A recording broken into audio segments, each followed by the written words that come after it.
যদিও গোটা বিশ্বে মুসলমানেরা মার খায়, কিন্তু বিজয় হবে ইসলামের, ঠিক কিনা? স্যামুয়েল হান্টিংটন একটা বই লিখেছে, দ্য ক্ল্যাশেস অফ সিভিলাইজেশন, সভ্যতার সংঘাত। সেখানে তিনি দেখিয়েছেন এই সভ্যতা, ওই সভ্যতা, ওই সভ্যতা। তিনি বলেছেন পৃথিবীতে অনেক সভ্যতা এসেছে, চলে গিয়েছে, অনেক ধর্ম জেগে উঠেছে, থেমে গিয়েছে। সর্বশেষ এসে গবেষণা করে বলেছে, সর্বশেষ এমন একটা ধর্ম ডমিনেট করবে যেটা এমন ভাবে দাঁড়াবে গোটা বিশ্বের সব রাজকীয় মসনদ গুলোকে চুরমার করে তার পতাকা গাড়বে, আর ওই পতাকার মধ্যে লেখা থাকবে লা ইলাহা ইল্লাল্লাহ মুহাম্মাদুর রাসূলুল্লাহ। এই ইসলামের বিজয়, এটাকে আর কেউ থামায় রাখতে পারবে না। জোরে কোন ঠিক কিনা? গোটা বিশ্বে সবচেয়ে বেশি নির্যাতিত মুসলমানেরা, ঠিক কিনা? কাশ্মীরে মাইর খায় কে? মুসলমান। ফিলিস্তিনে মাইর খায়, ইরাকে মার খায়, তারপরে মায়ানমারে মার খায়, বাংলাদেশেও মার খায়, চীনের উইঘরে মার খায়। গোটা বিশ্বে মুসলমানেরা মার খায়, কিন্তু সব ধর্মের লোকেরা তাদের ধর্ম রেখে দিয়ে ইসলাম ধর্মের ভেতরে ঢুকে যাচ্ছে। সুবহানাল্লাহ। ইউরোপ আমেরিকাতে এর ধারাবাহিকতা বাড়ছে, প্রতিনিয়ত কালিমা পড়ে লোকজন মুসলমান হচ্ছে। যুবক যুবক ছেলেরা এখন টাকনুর নিচে আর কাপড় পরে না, উপরে কাপড় পরে। তারা দাঁড়িয়ে দাঁড়িয়ে দাড়ি রাখা, টাকনুর উপরে কাপড়, ছোট্ট কোরআনের কপি নিয়ে আর গেঞ্জি পরে দাঁড়ায়। গেঞ্জির পেছনে লেখা থাকে মোহাম্মদ, MUHAMMAD। কি হয়? মোহাম্মদ। তাদের পিছনে, সবার গেঞ্জির পিছনে মোহাম্মদ দেখে খ্রিস্টানদের এই নাম মুখস্থ হয়ে গেছে। খোদ ইউরোপে নাকি বর্তমানে সবচেয়ে জনপ্রিয় নামের তালিকায় রয়েছে মোহাম্মদ। সবচেয়ে জনপ্রিয় ফেমাস নামের তালিকায় এখন ইউরোপে খোদ খ্রিস্টানদের রাজ্যে মোহাম্মদ নামটা সবচেয়ে জনপ্রিয় হয়েছে। গেঞ্জির পিছনে মোহাম্মদ নাম দেখে তাদের কৌতূহল। ঘটনা কি? এই ছেলেরা ভালো ভালো কাজ করে, রাস্তায় ময়লা থাকে, ময়লা ক্লিন করে, কিন্তু কারোর সাথে কথাবার্তা বলে না। গেঞ্জির পিছনে লেখা মোহাম্মদ। তারা বাড়িতে যে গুগল সার্চ ইঞ্জিনে লেখে যে দেখি তো এটা কি, MUHAMMAD। ইন্টারনেটে গুগল সার্চে যখন তারা মোহাম্মদ লেখে, তখন ইন্টারনেটে বিষ্ণু ঈসা ইসলামের জীবনী চলে আসে। তারা অবাক হয়ে জীবনী পড়তে থাকে। অনেকে পড়তে পড়তে চোখের পানি ছেড়ে অশ্রু বিসর্জন করে। যাদের নসিব ভালো, অনেকে কালিমা পড়ে মুসলমান হয়ে যায়। ইউরোপে যদি এরকম গণজোয়ার তৈরি হয়, তাহলে এটাই প্রমাণ করে ইসলামের বিজয়কে কোনো অপশক্তি ঠেকিয়ে রাখতে পারবে না।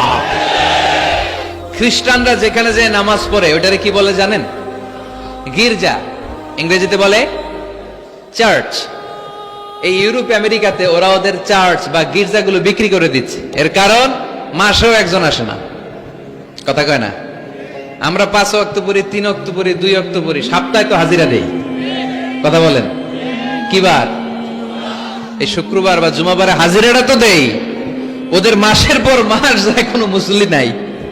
খালি ফাদাররা বসে বসে ওখানে পড়তেছে, help us Jesus the son of God, ও গডের ছেলে ঈসা আম করে বাঁচাও, ও গডের পোলা ঈসা আম করে বাঁচাও। এই জিকির করতে থাকে। মাগার কোন খ্রিস্টান ওদের ইবাদত গাহে ঢুকে বছরও একদিন যায় না। তো এই গির্জা দিয়ে ওরা কি করবে? সবাই মিলে এক কাম করে এটা বেচা দেই। মুসলমানেরকে পাইছি শুধু কম দামে কিনে এটার মসজিদ বানায় দেই। সুবহানাল্লাহ। এত আসতে গোটা ইউরোপ আমেরিকার চার্চগুলো now it's changing to mosque. গির্জা থেকে এটা এখন মসজিদ হইতে শুরু করছে। আমাদের সুইজারল্যান্ডে মুসলিম কমিউনিটি আছে, জার্মানিতে আছে, অস্ট্রিয়ায় অনেক বাংলাদেশি, ইটালি আরেক বাংলাদেশ।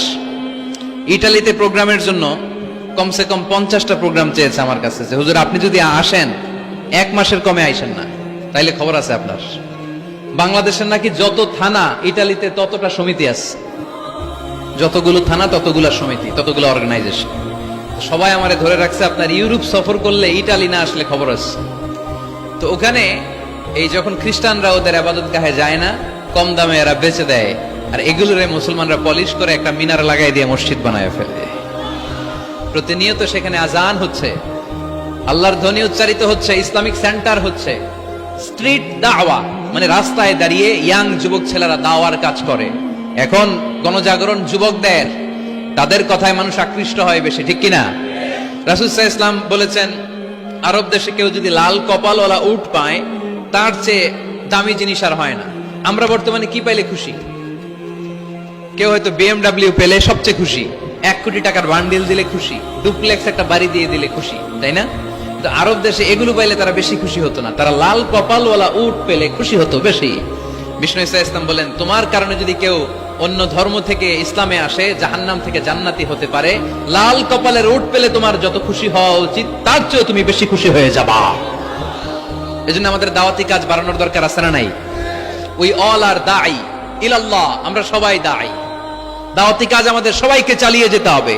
আমাদের কমিউনিটিতে, আমাদের সমাজে, আমাদের গ্রামে, আমাদের ওয়ার্ক প্লেসে, যে যেই জায়গায় কাজ করি, যে যেই বাজারে ব্যবসা করি, ওইখানে আমার দাওয়াতি কাজ চলবে, ঠিক কি না?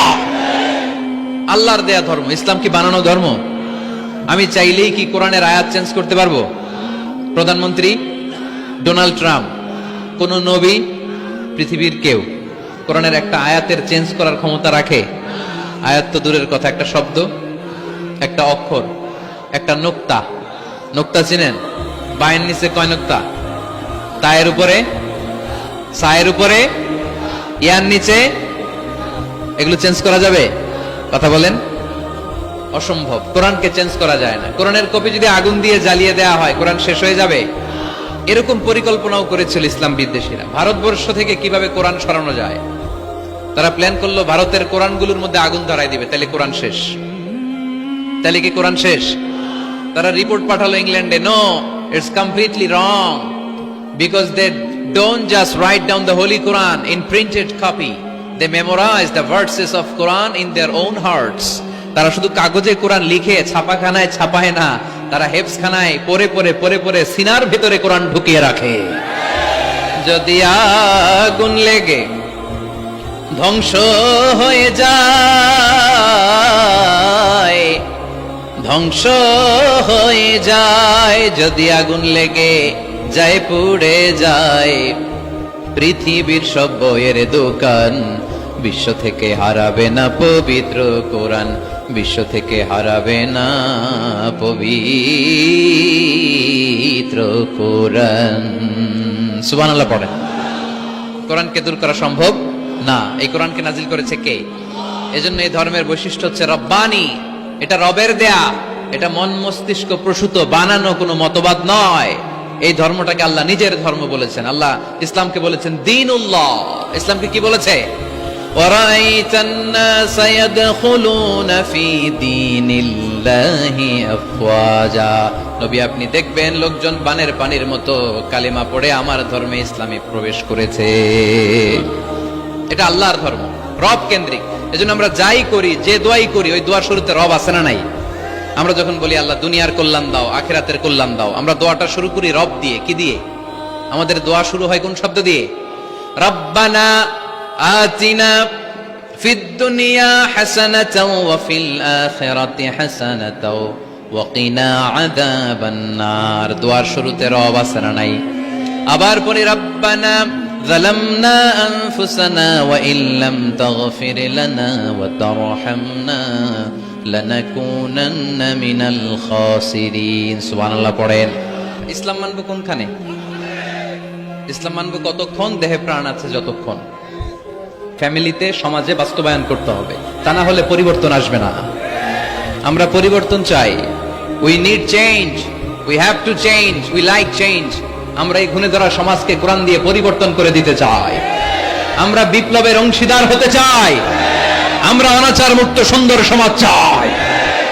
সেজন্য এই কথাগুলো, মেসেজগুলো ধারণ করতে হবে, বলতে হবে, শেয়ার করতে হবে, বলতে হবে, শেয়ার করতে হবে, হজম করতে হবে, জীবনে আমল করতে হবে, ঠিক কিনা?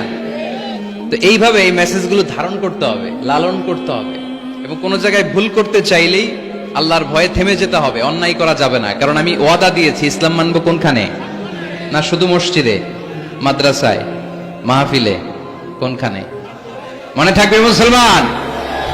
ইসলাম মানবো কতক্ষণ? পেটে ব্যথা যতক্ষণ। যতক্ষণ পেটে ব্যথা তখন আল্লাহরে ডাকে। পেট ব্যথা নাই, আল্লাহ নাই, এরকম ডাকাইতেছে না? নাই না। সুস্থ অবস্থায়ও ইসলাম মানবো, সুস্থ অবস্থায়ও, দুঃখের দিনেও মানবো, সুখের দিনেও। তাহলে আওয়াজ করে বলেন, ইসলাম মানবো কতক্ষণ? দেহে প্রাণ থাকে যতক্ষণ, ঠিক কিনা? এজন্য রাব্বুল আলামিন বলেন, ومن يبتغ غير الإسلام دينا فلن يقبل منه وهو في الآخرة من الخاسرين। ইসলাম ছাড়া অন্য কোথাও যে শান্তি তালাশ করে, ইসলাম ছাড়া অন্য কোন ধর্ম যে তালাশ করে তার কোনো কিছুই আল্লাহ কবুল করবে না। আর আখেরাতে লোকটা হবে হায় হায় কোম্পানির ম্যানেজার। কি কোম্পানির? মানে হায় হায় করবে, হায় হায় হায় হায় হায়, কি করলাম, কোন নেতার পিছনে ছুটলাম, কেন গানের কনসার্টে গেলাম, কেন মদের আড্ডাখানায় গেলাম, কেন কোরআনের মঞ্চে গেলাম না, কেন তাফসীর মাহফিলগুলোতে বাধা দিলাম, কেন ইসলামের আওয়াজগুলোকে আটকে দিতে চাইলাম। হায় হায় করবে, হায় হায় করবে, আফসোস করবে, কিন্তু সেদিন তাদের আফসোসে কোনো লাভ হবে। Whoever seeks anything except Islam, that will be not accepted and he will be the loser in akhirah. ইসলাম ছাড়া যে অন্য কিছু তালাশ করে সেটা কবুল হবে না, আর সে হবে লুজার। লুজার মানে যে সব হারাইছে, আর গেইনার মানে যে সব পেয়েছে। আমরা কি লুজার হব না গেইনার? মাশাআল্লাহ, এই তো বুঝতে পেরেছেন, আমরা গেইনার হতে চাই। যারা জান্নাতে ঢুকতে পারে তারাই গেইনার, ঠিক কিনা? আমরা এখানে যেমনি একসাথে বসে গেইনার হয়েছি, জান্নাতেও যেন একসাথে বসতে পারে, আল্লাহ তৌফিক দান করো। তাহলে ইসলাম ছাড়া অন্য কিছু মানি না, বলেন ইসলাম ছাড়া অন্য কিছু মানি না, মানবো না। নাহনু কওমুন আ'আজ্জানাল্লাহু বিল ইসলাম, আমরা তো এমন জাতি যে জাতিকে আল্লাহ ইসলাম দিয়ে সম্মান দিয়েছে। ফাইন ইবতাগাইনাল ইজ্জাতা বিগাইরিহি আদাল্লানাল্লাহ, ইসলাম ছাড়া অন্য কোথাও যদি আমরা সম্মান তালাশ করি আমাদেরকে অপমান করবে কে? আমাদের সম্মান তাহলে কোন জায়গায়? ইসলামে। বুক ফুলিয়ে সব জায়গায় বলা যাবে আমি মুসলমান। পৃথিবীর যেই দেশেই যান, যে কোনো জায়গায় দাঁড়ান না কেন, বুক ফুলিয়ে বলতে হবে I M A Muslim, I proud of it, আমি মুসলমান, আমার ধর্মের নাম কি? ইসলাম। এটা সাহসিকতার সাথে বলতে হবে। এবং আল্লাহ বললেন ইসলামকে তোমাদের ধর্ম বানিয়ে আমি আল্লাহ খুশি, ইসলামকে আমি সব নবীদের ধর্ম বানিয়ে খুশি। সুবহানাল্লাহ পড়েন। আমাদের ধর্মের নামই ইসলাম, বিষয়টা কি এমন না? সব নবীর ধর্মের নামই ছিল। আদম আলাইহিস সালামের ধর্মের নাম, মুসা আলাইহিস সালামের, ঈসা আলাইহিস সালামের, মুহাম্মদ সাল্লাল্লাহু আলাইহি সাল্লামের। তার প্রমাণ আল্লাহর কোরআন।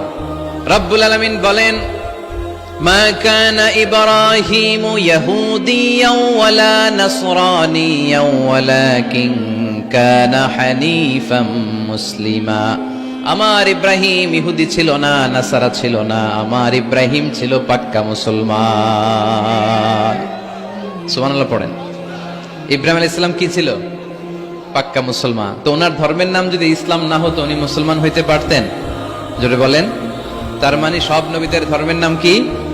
ইসলাম। কিন্তু মজার ব্যাপার হলো কোন নবীর সময়কালেই আল্লাহ তাআলা ইসলামকে পরিপূর্ণ করেন নাই, করেছেন আমাদের নবীর সময়ে। পড়েন সুবহানাল্লাহ। দিনটা ছিল জুমাবার, আরাফার ময়দান। বিশ্বনবী ভাষণ দিচ্ছেন। ইন দ্য মিন টাইম আল্লাহ তাআলা কালামুল্লাহ মাজিদের আয়াত নাজিল করলেন। আল ইয়াউমা আকমালতু লাকুম দীনাকুম ওয়া আতমামতু আলাইকুম নি'মাতি ওয়া রাদিতু লাকুমুল ইসলাম দীনা। আজ আমি তোমাদের নিয়ামতকে পরিপূর্ণ করলাম, ইসলামকে পরিপূর্ণ করে দিলাম, কমপ্লিট করে দিলাম। ইসলামকে তোমাদের ধর্ম হিসেবে নির্ধারণ করে আমি আল্লাহ খুশি হয়ে গেলাম। সুবহানাল্লাহ পড়ে। ইসলামকে আমাদের ধর্ম বানিয়ে খুশি কে? কিন্তু আমরা তো খুশি না। আমরা খুশি? কথা বলেন। আপনারা যে খুশি এটাও জোরে কইতে পারলেন না। ইসলামকে ধর্ম হিসেবে পেয়ে আমরা খুশি না বেজার? আমরা খুশি। প্রত্যেক নামাজ শেষে কিন্তু এই ঘোষণাটা দেই, অর্থ বুঝি না তাই বুঝতে পারি না। আমরা বলি প্রত্যেক নামাজের পরে রাদিতু বিল্লাহি রাব্বা ওয়া বিল ইসলামি দীনা ওয়া বি মুহাম্মাদিন রাসূলা। আল্লাহ তোমারে রব হিসেবে পেয়ে আমরা খুশি, নবীকে আমাদের নবী হিসেবে পেয়ে খুশি মুহাম্মদ সাল্লাল্লাহু আলাইহি ওয়াসাল্লামকে, আর ইসলামকে ধর্ম হিসেবে পেয়ে আমরা খুশি। চিল্লায় পড়েন সুবহানাল্লাহ। আল্লাহ নিজেই ঘোষণা দিয়েছেন তোমরা খুশি হও আর না হও, আমি ইসলামের বিজয়কে পৃথিবীতে প্রতিষ্ঠিত করে দেব। গোটা বিশ্বব্যাপী আপনি নিউজ পড়েন, দেখবেন যে প্রতিদিন কালিমা পড়ে লোকজন মুসলমান হয়। এরকম আছে না নাই? এই ইসলামের জয় জয়কার দেখে ইসলাম বিরোধীদের আজকে মাথা গরম, এদের মাথা গরম। এরা চায় না ইসলামের বিজয় হোক। মানুষ পঙ্গপালের মতো ইসলামের দিকে ছুটে চলেছে, ধাবিত হচ্ছে, ঝাঁপিয়ে পড়ছে, ইসলাম এগিয়ে যাচ্ছে, ভিক্টরি সাইনের দিকে ইসলাম ধাবিত হচ্ছে। এটা ওদের সহ্য হয় না। চিল্লায় বলেন ঠিক কিনা? আল্লাহ বলেন তোদের সহ্য হোক আর না হোক, ইসলামের বিজয়কে আমি পৃথিবীর মধ্যে প্রতিষ্ঠিত করে দেবো। জোরে কোন ঠিক কিনা? ইন্নাল্লাহা যাওয়ালি আল আরদা, আল্লাহ তাআলা পৃথিবীকে আমাকে ছোট করে দেখালেন। বিশ্বনবী বললেন ফারাইতু মাশারিকাহা ওয়া মাগারিবাহা, আমি পৃথিবীর প্রাচ্য পাশ্চাত্য সবটা দেখেছি, আর আমি নবী যতদূর দেখেছি ততদূর আল্লাহু আকবারের ধ্বনি পৌঁছে দিবে কে? কেউ ঠেকায় রাখতে পারবে? পারবে না। এজন্য ইসলাম পেয়ে আমরা খুশি না বেজার? ইসলাম হচ্ছে সময়ের অপরিহার্য বাস্তবতা। আপনি যদি সমাধান চান জীবন সমস্যার, ইসলামের ভেতরে সমাধান আছে না নাই?